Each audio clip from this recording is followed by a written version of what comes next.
Well, hey, neighbor. It's me, Angie. Come on in. We have our neighborhood chat today. Get your drink, your snack. Bring yourself on into the YouTube room. Yeah, it's still crowded. But today is the second day of February. And so I think I'm going to have James to be able to help me now that hunting season's over with. But we shall see. But today is about our neighborhood chat. I hope you all are doing well. And I hope life is finding you very, very happy and content. If not, my prayers go out to you, and I hope that things will change, and I hope that you will work through whatever you're going through. So today we are talking about the difference between love and hate. Love versus hate. I thought about the definition of the love that I know only comes through the book that I read as far as my faith, and that is the Bible, Christian Bible. And the definition of love is in 1 Corinthians 13. But I have two interpretations of that chapter. But I wanted to read the King James Version, and then I wanted to break it down into layman's terms, because sometimes we don't quite get it in the King James because it has the these and the thous and the, all those big words that when we go to layman's terms, we're like, oh, that's what that means. But in 1 Corinthians 13, it's called the love chapter. And for us Christians, and that's my belief, and I hope you'll respect it as I will respect yours, it says, and now I will show you the most excellent way. This is the most excellent way.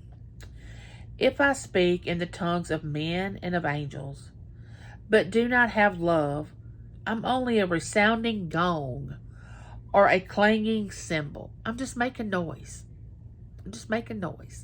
Not really accomplishing anything. Just, you ever been in one of those situations where this horrific noise was coming from somewhere, somebody was just banging on something, and you were like, stop. Well, that's what it sounds like to God when we're not spiritually loving people the way we should. If I have the gift of prophecy and can fathom all mysteries and all knowledge, and if I have faith that can move mountains, but I have not love, I have nothing. So what if you can do all this stuff?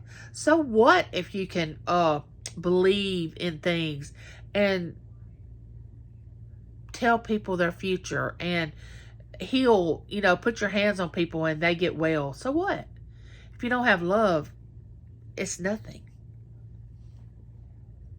If I give all I possess to the poor and surrender my body to the flames, but have not love, I gain nothing. That means if you walk around giving to people just for show, and you're doing it to get attention, and you're not really doing it because you have compassion for them and you have the spiritual kind of love, then you might as well not even be doing it, because it's not even accomplishing anything. All right, now this is the definition of spiritual love. Love is patient. Love is kind. It does not envy. It does not boast. It is not proud. It is not rude. It is not self-seeking.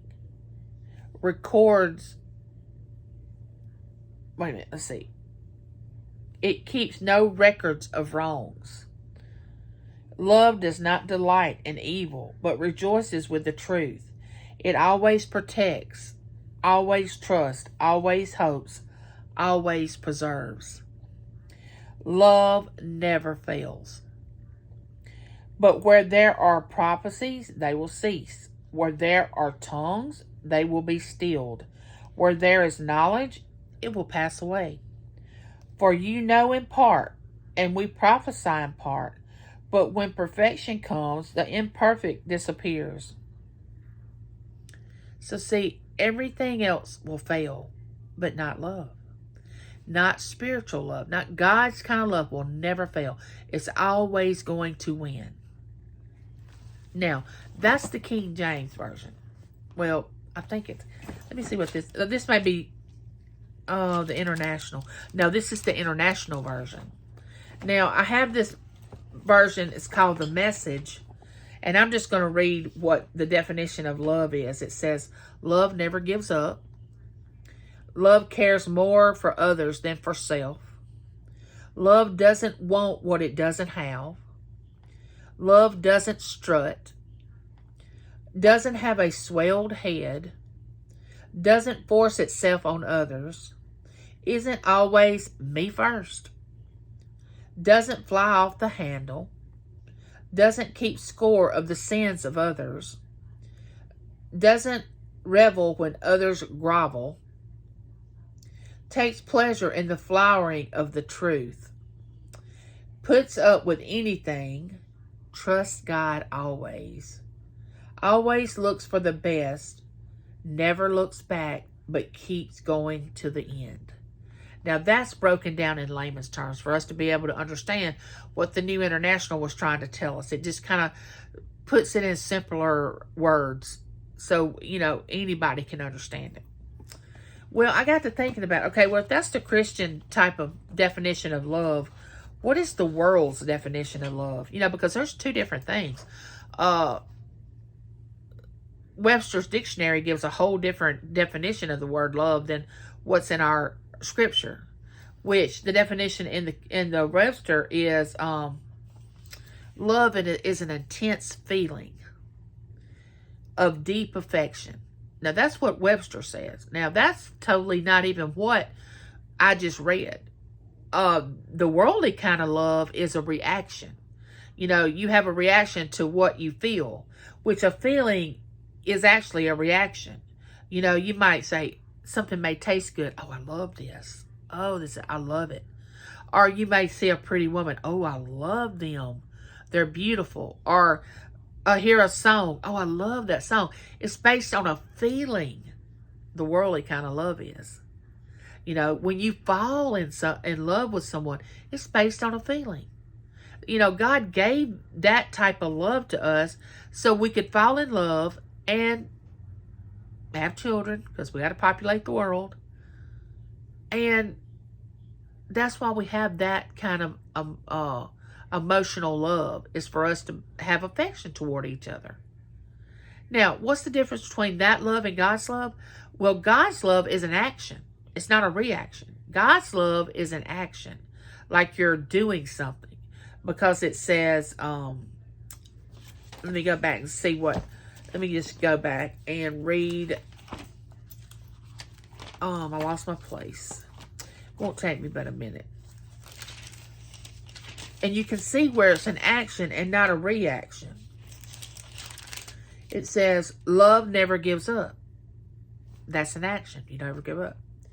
Love cares more for others than themselves. That means it's an action. You care more.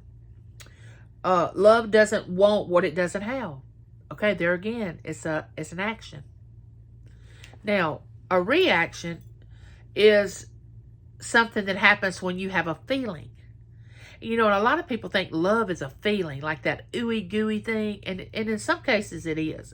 Like the natural love between a man and a woman, or a love between you and your child, and you just adore them and you love them. That kind of love is a feeling. But God's kind of love is deeper than that. It is a action. That's why I say love is a choice, because you can choose to love or not love. Now, some people say you really can't, because y'all are looking for that feeling. You know, that feeling inside of that, when you first fall in love, or when, you know, that intense emotion. And that's why people say, oh, love, you can't choose to love, but you can. Love is a choice. In the spiritual realm, love is a choice. And you're thinking, well, what fun is that if we can't have the feeling to go along with it? Because some of us just feed off we want that feeling, because it is a good feeling to be in love. It increases the endorphins in your brain, and it makes you happy and all that. But God's love can be the same way. It can make you, it can cause you to enjoy life, to want to spread happiness toward people. And the giving, the love that God wants us to have in our heart is giving. Not to the point where somebody takes advantage of you, but just the point where you hear God's voice telling you, you need to give this or you need to give that. Don't give for show. Now, if you're giving to people for to get the attention, or you want someone to say, oh, look what they did. They gave this, this, and this.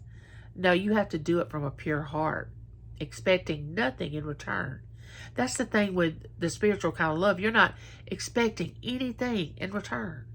You're just doing. You're just being. When you have God kind of love, it just is. There's no effort put into it to try to accomplish it. Now, when you have the natural kind of love that we have between each other and different things, sometimes you have to force yourself. But spiritual love, you don't have to force at all. You can just automatically just be. It's a part of who you are. It's not, if it has to be forced, then it's not real, true love, because you're expecting something in return. If you're expecting something in return when you give out your love, then it's fleshly love. It's not spiritual love, because spiritual love expects nothing in return.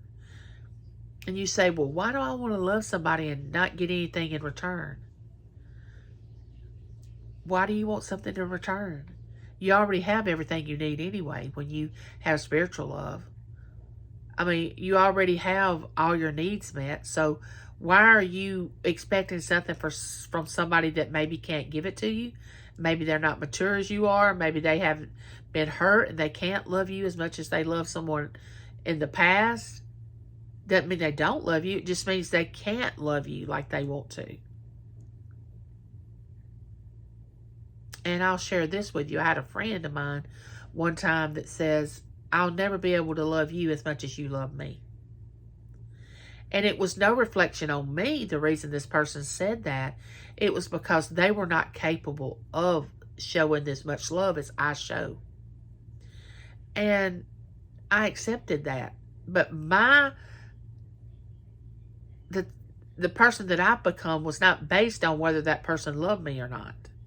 See, a lot of times we want to base our life on how much somebody loves us, whether we're going to do the right or wrong thing.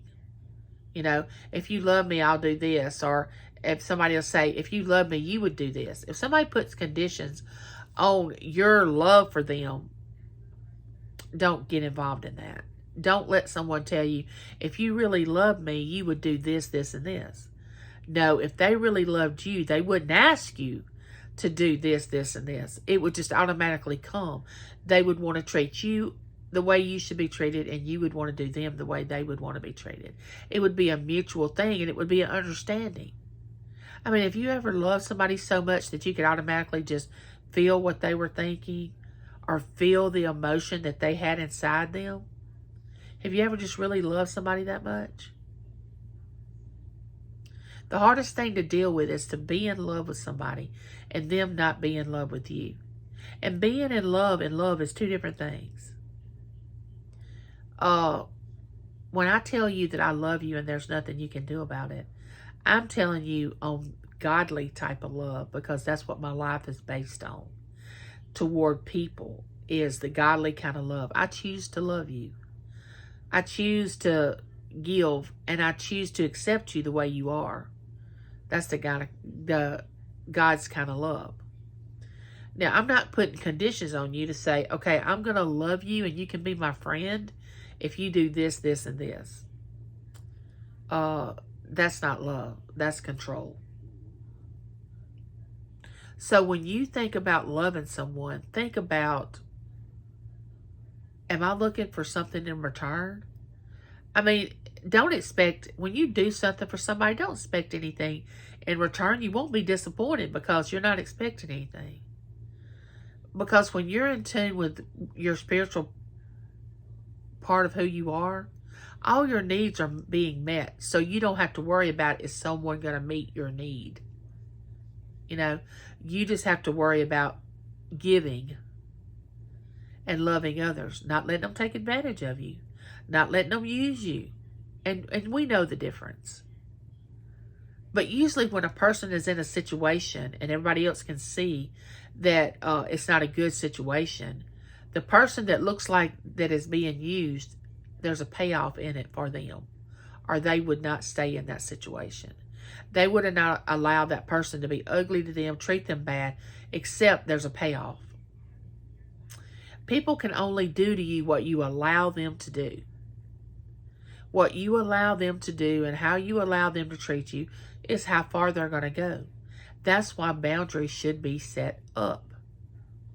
A lot of people don't want to confront other people because the person will just get all loud and be, act silly. And they don't want to deal with that. Or a person might threaten to do something to themselves if somebody didn't do what they asked them to do. That's not your problem. That problem lies with the person that's threatening that sort of thing. Now, I'm not saying that's easy to walk away from, because it's not. But I'm telling you to seek out spiritual, godly love. Not this fleshly, ooey gooey love that I'm going to use you and I'm going to let you use me. Now, there's nothing wrong with being in love with someone. But for it to be actual in love, both parties have to participate. I mean, you may be in love with somebody, and if they're not in love with you, it's not going to work. So in order for it to work, both parties has to be in love with each other, or it's not going to work. So then we come over to the word hate. That's a strong word. I looked it up, and the word hate means to dislike something intensely. Now, I don't use the word hate. I have, and I might flippantly say, oh, I hate that. Like oatmeal, for instance. Oh, I don't like oatmeal. I loathe it, which means hate.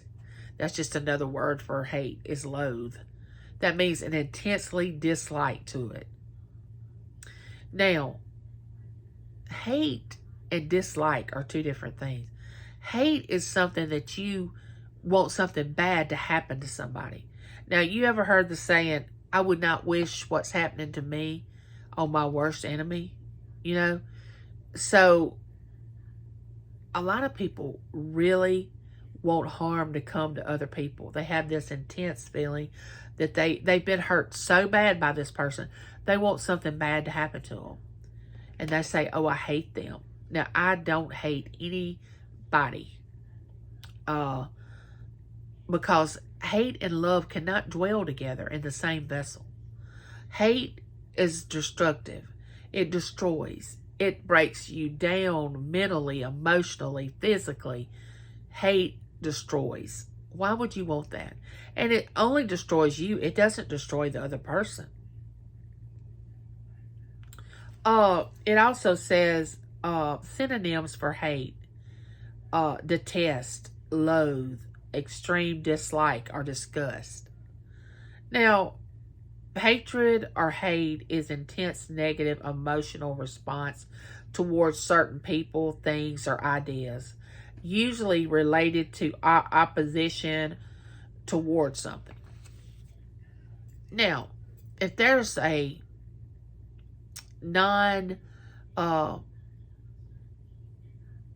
let's just say a building, something that's not human and doesn't have emotions. A building, you say, oh, I hate that structure. Now, that's pretty intense, but it's not as bad as hating someone, because when you hate someone, there's feelings involved. But when you hate a building or hate a piece of land or you hate a dress style or whatever, it's not like a person that has feelings. So we have to be careful about using the word hate when it comes to people, because I could see, have I been hurt before? Yes, I've been hurt a lot. But the people that hurt me, I don't hate them. Now, I will stay away from them, and after I was hurt, I disliked them very much. but I did not hate them. And when you hate and you try to take care of that person on your own, then that kind of shuts out the spiritual part of your life not to be able to do anything, because you're trying to be in control of making that person suffer for what they did for you. Now, I know it's hard to leave it alone when somebody has done something to you. And like I said before, I do believe you have the right to come back and respond to when somebody does something. The best response you can give to somebody that has harmed you is to go on and do well for yourself. To get up, stand up, and move forward and just leave them alone. That is the best reaction you can give them. For you to turn out just like them, it is like them looking in a mirror and they're just seeing themselves if you're acting just like they're acting. But if you're acting different and you don't look like them and you're not reacting the way they thought you should react, and you're saying, yes, you hurt me. You did. But I forgive you, but I can't be around you. And you just walk away from them.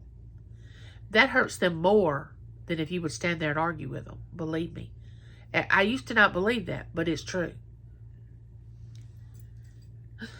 Leave people. It's okay to leave them. Leave them if they are harming you. You don't have to stay in it. Though you think you do, you don't. Whether it's family or friends or a co-worker or whatever it is, walk away from it. Don't build up hate in your heart, because it's just like fear. Fear can't dwell where faith is. If you have fear, there's no faith. If you have faith, there's no fear. The two can't dwell together. Just like love and hate. You can't, those two things cannot dwell in the same place. And I'm here to tell you, love is just being. Like, it's just part of who you are. Now, if you want that ooey gooey feeling and you're expecting something in return and you're just going to love people for what you can get out of them and you want them to love you back so you can feel something, then that's the natural kind of love. That's not the spiritual kind of love. And you say, well, why do I want the spiritual type of love when I deserve to be loved? Well, of course you do. But you want to find the ones that will truly love you, right? You don't want to take let's say seconds. You don't want to take second place when you can have first place. You want to be around people that will truly, truly love and respect you. I mean, don't try to be part of a group that really treats you ugly just because you want to be in a part of a group. And it amazes me, adult people that will take, let's just say, crap off other people in order to fit in. And they really don't fit in. Don't do that. Don't let somebody pretend to be your friend and treats you ugly just for you to say, I have X amount of friends, or I'm in with this group or that group. No, I would rather be by myself than to allow someone to mistreat me. So remember that next time. It's okay to be by yourself. I mean, when you're in a relationship with God, you don't mind being by yourself. I don't mind being by myself at all. I like me. I can be by myself. Now, do I want to be around people sometimes? Yes, I do. And I love carrying on conversation and I love having a good time. But I can be by myself because I'm at peace with who I am. And in order for you to be at peace with who you are, you have to forgive and let go of the hate. Let it all out. And give it back to them. And let them be destructive. Receive love. The godly kind of love. And just let it become who you are. Read it every day. And don't pretend. If you have to pretend that you're doing it, and you have to pretend that you love people, you're like a gong or a resounding cymbal. You know, making this noise that doesn't even sound great. if you're pretending, and people can tell whether you're pretending or not, whether they ever tell you that they can see you're pretending, they know. And I just stay away from people that I know that are pretending. I'll probably never say anything to them. I just won't go around them. And never remember, love never fails. Love is the answer to everything. Don't forget that. I love you, and there's nothing you can do about it. Like, share. Become my neighbor. I'm trying to reach 1,200 neighbors by the end of February. I'm going to do a giveaway. Remember, let go of all the hate. Maybe it can't be done overnight. Maybe it's going to take a little while for you to chip away at it because it's built up. And you got to get it out a little at a time. Or if you let it all out, you might explode. So we don't want that. So just chip away at it. And then when you let that out, fill it with love, the real type of love. Not this flippant, trying to find anybody that acts like they care about you. Because everyone that acts like they care about you does not. And this has been our neighborhood talk. See you next time. Bye, neighbor.